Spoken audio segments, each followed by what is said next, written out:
সংবাদের শুরুতেই দেখে নেব আজকের শিরোনাম। যদি ড্রেজিং না করে আমি জানি হাউ টু ট্রিট, ফারাক্কাকে দুষে কেন্দ্রকে তোপ মমতার। চেতলা আগ্রণীতে আগুন, দর্শনার্থীদের জন্য বন্ধ হলো মণ্ডপ। ঘুষ চাওয়ায় অভিযুক্ত মহিলা পুলিশ আধিকারিকের ছুটি মঞ্জুর, রাজ্যের ভূমিকায় হতাশ হাইকোর্ট। আগের চেয়েও শক্তিশালী হবে নতুন নিম্নচাপ, কলকাতাকে একইভাবে ভাসবে আবার, ব্যাখ্যা দিল আবহাওয়া দপ্তর। অধ্যাপক ও শিক্ষক সংগঠনের সমস্ত কমিটি ভেঙে দিল তৃণমূল, কেন এমন পদক্ষেপ? নানা জল্পনা শাসক দলে।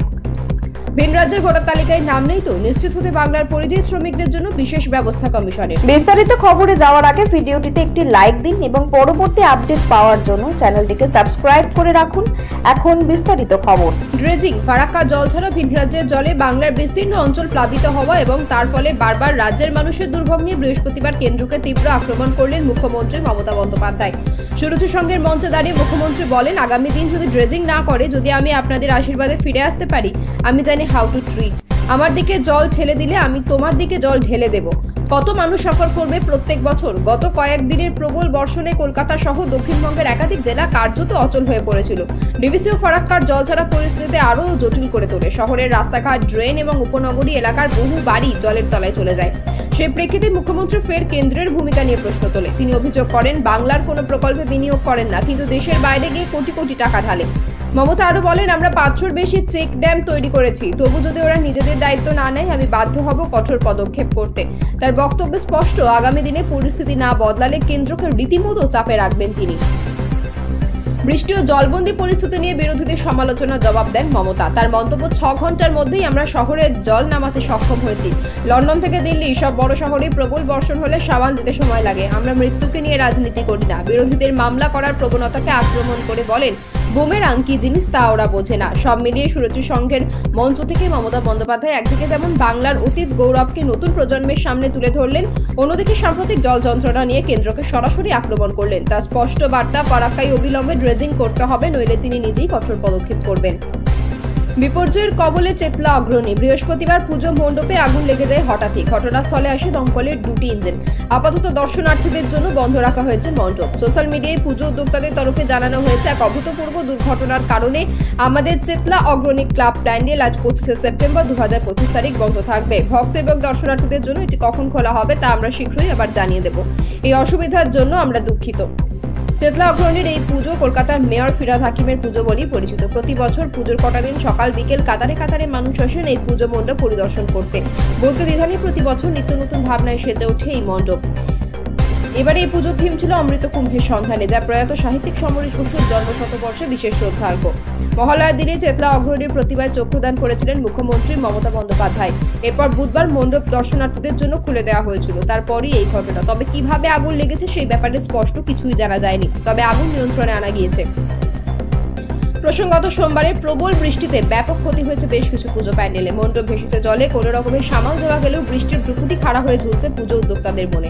সকালের উজ্জ্বল বলে আকাশ হলেও সন্ধ্যে করালেই আকাশে মেঘের আনাগোনা। ঝিরঝিরে বৃষ্টি মাথায় নিয়ে মানুষকে বেরোতে হচ্ছে প্যান্ডেল হপিংয়ে। তৃতীয়াতেই মানুষ বেরিয়ে পড়েছেন রাস্তায়, কারণ বাকি পুজোর দিনগুলিতে বৃষ্টির চোখ রাঙানি ভাবাচ্ছে তাদের। এদিকে এদিন দুপুরে দক্ষিণ কলকাতা প্রিন্স আনোয়ার শহর রোডে একটি হোটেলে আগুন লেগে যায়। দাউ দাউ করে জ্বলতে থাকে হোটেলের উপরের অংশ। সেই সময় ভিতরে যারা ছিলেন তাদের দ্রুত বের করা হয়। খবর দেওয়া হয় দমকলকে। দমকলের 4টি ইঞ্জিন ঘটনাস্থলে গিয়ে পরিস্থিতি নিয়ন্ত্রণে আনে। ঘুষ চাওয়া মহিলা পুলিশ আধিকারিকদের বিরুদ্ধে রাজ্যের ভূমিকায় হতাশ কলকাতা হাইকোর্ট। তারকেশ্বর থানার মহিলা পুলিশ আধিকারিকের বিরুদ্ধে ঘুষ চাওয়ার অভিযোগে মামলা শুনানিতে এদিন রাজ্যের আইনজীবী অভিযুক্ত পুলিশ আধিকারিক অসুস্থতার কারণ দর্শিয়ে ছুটি চেয়েছেন। তাকে ছুটিও দেওয়া হয়েছে। এই অবস্থায় আধিকারিকদের বিরুদ্ধে ঘুষ চাওয়ার অভিযোগে এফআইআর দায়ের হয়েছে, কিন্তু তার বিরুদ্ধে ওঠা অভিযোগের উত্তর দেওয়ার জন্য তাকে সময় দেওয়া হয়েছে। রাজ্যের এই কথা শুনে একই সঙ্গে ক্ষোভ ও বিস্ময় প্রকাশ করে বিচারপতি দেবাংশু বসাকের ডিভিশন বেঞ্চ। ক্ষুব্ধ বিচারপতি দেবাংশু বসাক বলেন, এটা ঘুষ চাওয়ার ঘটনা, যেখানে কর্তব্যে গাফিলতির অভিযোগে সহজ, তারপরেও কোর্ট চুপ থাকবে। হাইকোর্ট বলার পরেই আর্থিক দুর্নীতির ধারায় এফআইআর দায়ের করা হয়েছে, কিন্তু এখন তিনি অসুস্থ বলে ছুটি চেয়েছেন। আর আপনারা তদন্ত না এগিয়ে বসে আছেন। কেন তাকে এখনো জেরা করা হয়নি, অথচ তিনি ঘুষ চাওয়ার কথা স্বীকার করেছেন।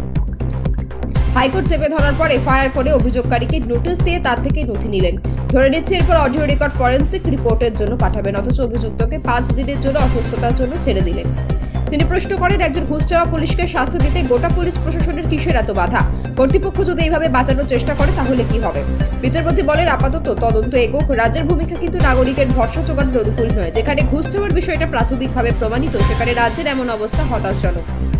29 সেপ্টেম্বর এই অভিযুক্ত পুলিশ আধিকারিককে জিজ্ঞাসাবাদের জন্য তলব করতে নির্দেশ দিয়েছেন বিচারপতি। পাশাপাশি আগামী 27 অক্টোবর তদন্তে অগ্রগতির রিপোর্ট জমা দিতে হবে আদালতে। বঙ্গোপসাগরে নতুন করে নিম্নচাপ অঞ্চল তৈরি হয়ে গিয়েছে। শুক্রবারের মধ্যেই তা ঘনীভূত হয়ে নিম্নচাপে পরিণত হবে। দুর্গাপুজোর আনন্দকে কাটা হয়ে দাঁড়াবে এই নিম্নচাপের বৃষ্টি।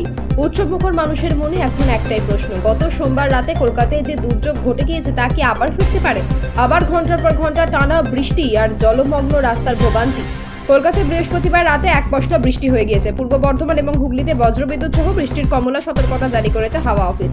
ঝড় বৃষ্টি হতে পারে পশ্চিম বর্ধমান এবং বাঁকুড়াতেও। এই দুই জেলায় হলুদ সতর্কতা রয়েছে। আলিপুর আবহাওয়া দপ্তর জানাচ্ছে, বৃহস্পতিবার বিকেলে উত্তর ও সংলগ্ন মধ্য বঙ্গোপসাগরে নিম্নচাপ অঞ্চল তৈরি হয়েছে। তা থেকে নতুন যে নিম্নচাপটি তৈরি হয়েছে সেটি আগের থেকেও বেশি শক্তিশালী। শুধু নিম্নচাপ হিসেবে এটি থেমে থাকবে না, আরও ঘনীভূত হয়ে গভীর নিম্নচাপের আকার নেবে, তারপর স্থলভাগে প্রবেশ করবে। এর জেরে উপকূলবর্তী এলাকায় চলতে পারে দুর্যোগের তাণ্ডব। তবে পশ্চিমবঙ্গের উপকূলে নয়, এই নিম্নচাপ দক্ষিণ ওড়িশা এবং উত্তর অন্ধ্রপ্রদেশ উপকূল দিয়ে স্থলভাগে প্রবেশ করবে। ফলে দুর্যোগের সম্ভাবনা রয়েছে দুই রাজ্যেই। হাওয়া অফিস জানিয়েছে, নতুন নিম্নচাপটি বেশি শক্তিশালী হলেও বাংলায় তার প্রভাব থাকবে তুলনামূলক কম। বৃষ্টি হবে, তবে সোমবার রাতের মতো পরিস্থিতি ফের তৈরি হওয়ার সম্ভাবনা নেই বললেই চলে। তার কারণও ব্যাখ্যা করেছেন আবহাওয়াবিদরা। আলিপুর আবহাওয়া দপ্তরের অধিকর্তা হবিবুর রহমান বিশ্বাসের কথায়, আগে নিম্নচাপ অঞ্চলটি পশ্চিমবঙ্গের উপকূলের খুব কাছ দিয়ে গিয়েছিল, তাই বৃষ্টি বেশি হয়েছিল। কিন্তু নতুন নিম্নচাপ উপকূল এত কাছ দিয়ে যাবে না, আরো নিচ দিয়ে যাবে। দক্ষিণ ওড়িশার উপকূলে কাছাকাছি থাকবে নিম্নচাপ, তাই আমাদের এখানে এর প্রভাব কম পড়বে। তবে আমরা সারাক্ষণ নজর রাখছি। পূর্বাভাস বলছে, আপাতত সপ্তমী পর্যন্ত কলকাতা সহ দক্ষিণবঙ্গে বৃষ্টির সতর্কতা রয়েছে। দক্ষিণ 24 পরগনা, পূর্ব মেদিনীপুর, ঝাড়গ্রাম, পশ্চিম মেদিনীপুরে বিক্ষিপ্তভাবে ভারী বৃষ্টি হতে পারে, তারপর বৃষ্টি কমে যেতে পারে। ভোটার তালিকার বিশেষ নিবিড় সমীক্ষায় পশ্চিমবঙ্গের পরিযায়ী শ্রমিক সহ ভিন রাজ্যে হিন্দু বাংলার বাসিন্দাদের জন্য বিশেষ ব্যবস্থা করার কথা ভাবছে নির্বাচন কমিশন। ভিন রাজ্যের ভোটার তালিকায় যাতে আরও নাম না থেকে যায়, কেউ যাতে দুই জায়গায় ভোট দিতে না পারেন তা নিশ্চিত করতে তৎপরতা শুরু হয়েছে। সূত্রের খবর, এসআইআর এর জন্য ভোটারদের যে ফর্মটি পূরণ করতে হবে তাতে পরিযায়ীদের জন্য আলাদা অংশ থাকবে। তারা যে শুধুমাত্র বাংলার ভোটার, অন্য রাজ্যের তালিকায় যে তাদের নাম নেই তা লিখিতভাবে জানাতে হবে ফর্মের অংশে। শুধু পশ্চিমবঙ্গ নয়, সারা দেশে একজনের একটি ভোট নিশ্চিত করতে চায় কমিশন, সেই পরিকল্পনায় চলছে। কমিশন সূত্র খবর, পশ্চিমবঙ্গে যারা অন্য রাজ্যে কর্মরত তাদের আলাদা করে একটি ঘোষণাপত্রে স্বাক্ষর করতে হবে। তারা যেখানে কাজ করেন সেখানকার ভোটার তালিকায় যে তাদের নাম নেই এবং তারা যে পশ্চিমবঙ্গের ভোটার হিসেবেই নিজেদের নাম নথিভুক্ত করতে চান সেই মর্মে ঘোষণাপত্র দিতে হবে। একজন যাতে একাধিক জায়গায় ভোট দিতে না পারেন তা নিশ্চিত করতেই এই ব্যবস্থা। দলের অধ্যাপক, প্রাথমিক এবং মাধ্যমিক শিক্ষকদের সংগঠনের রাজ্য কমিটি সমস্ত জেলা কমিটি ভেঙে দিল তৃণমূল। বৃহস্পতিবার সোমবার শাসক দলের পক্ষ থেকে বিবৃতি জারি করে জানানো হয়, আপাতত ওয়েবকুপার প্রাথমিক ও মাধ্যমিক শিক্ষক সংগঠনের কমিটি ভেঙে দেওয়া হলো। শারদোৎসব শেষ হওয়ার পরে নতুন করে সমস্ত কমিটি ঘোষণা করা হবে। কয়েক সপ্তাহ আগে ওয়েবকুপার সাধারণ সম্পাদক কৃষ্ণকলি বসু প্রয়াত হয়েছেন। ফলে অধ্যাপক সংগঠনের নতুন সাধারণ সম্পাদক মনোনীত করা অনিবার্য ছিল। কিন্তু দেখা গেল সমস্ত স্তরের কমিটি ভেঙে গেল। অধ্যাপক সংগঠনের পাশাপাশি দুই স্তরের শিক্ষক সংগঠনের ক্ষেত্রেও একই সাংগঠনিক পদক্ষেপ করলেন মমতা বন্দ্যোপাধ্যায় এবং অভিষেক বন্দ্যোপাধ্যায়। অন্য একটি একাংশের বক্তব্য, এতদিন পর্যন্ত শিক্ষামন্ত্রী হিসেবে ব্রাত্য বসু দলের শিক্ষাশীল দেখতেন। এই সিদ্ধান্তের ফলে মমতা এবং অভিষেক ওই সংগঠনগুলি নিয়ন্ত্রণ নিলেন বলে মনে করা হচ্ছে, যার অর্থ ছাত্র যুব শ্রমিক সংগঠনের মতো শিক্ষাশীলকেও দলের সর্বোচ্চ স্তর থেকেই দেখভাল করা হবে। অন্য একটি অংশের বক্তব্য আবার ভিন্ন। তাদের ব্যাখ্যা, নানা কারণে ওয়েবকুপার মধ্যে কোন্দল ছিল। কমিটিতে রদবদলের পরিকল্পনাও নেওয়া হয়েছে অনেকদিন আগে। এবার পাশাপাশি আদালতের রায়ের পরে প্রাথমিক ও মাধ্যমিক শিক্ষক পদে নিয়োগের প্রক্রিয়া চলছে। নতুন নিয়োগ হলে তাদের থেকেও সংগঠনের প্রতিনিধি রাখতে হবে। সেই প্রক্রিয়া হয়ে যাওয়ার পরে একসঙ্গে অধ্যাপক ও শিক্ষক সংগঠনের কমিটি গঠন করবে তৃণমূল।